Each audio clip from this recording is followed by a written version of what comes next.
¿Tan fácil es la llave de Guaraní en la fase 2 de Libertadores como tantos dicen?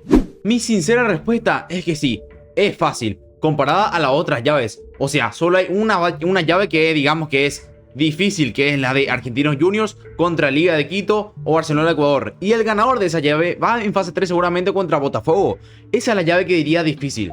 Y eso es lo que se evitó Guaraní, porque a Guaraní le tocó como rival el ganador 2 de la fase 1 de Libertadores, que será o Universidad Católica de Ecuador o Juventud de las Piedras de Uruguay. Ningún rival le puede complicar tanto a Guaraní. Capaz si llega la U Católica de Ecuador podría complicarlo un poquito, pero para mí no es un rival que él podía vencer a este Guaraní de Clausura que jugó así, manteniéndose en la parte alta del torneo, jugando bien, siendo superior a todos hasta las últimas fechas.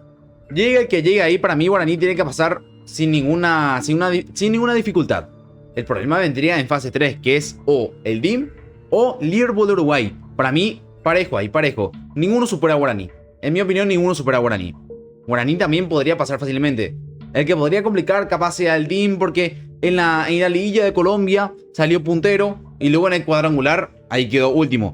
Liverpool de Uruguay también con el formato que tiene la Liga de Uruguay ganó la apertura, pero después no sé qué pasó y está en fase 2. Pero bueno, ninguno es superior a Guaraní para mí. Guaraní podría pasar fácilmente a grupos, pero no hay que confiarse tanto. Evitamos un Botafogo, evitamos un Argentinos Juniors, evitamos un ecuatoriano que puede ser o Barcelona o Liga de Quito, semifinalista de Libertadores. Evitamos un Bahía, es decir, evitamos los pesos pesados. Hasta en fase 3, no solo en fase 2, en fase 3 también.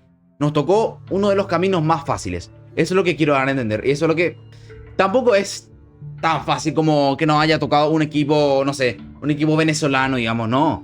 Nos tocó un equipo colombiano que podría llegar en fase 3. Ojo ahí. Pero tampoco es la gran cosa, muchachos. Tampoco es la gran cosa, así que tranquilos. Esto empieza recién en febrero y nada, a concentrarnos en los fichajes.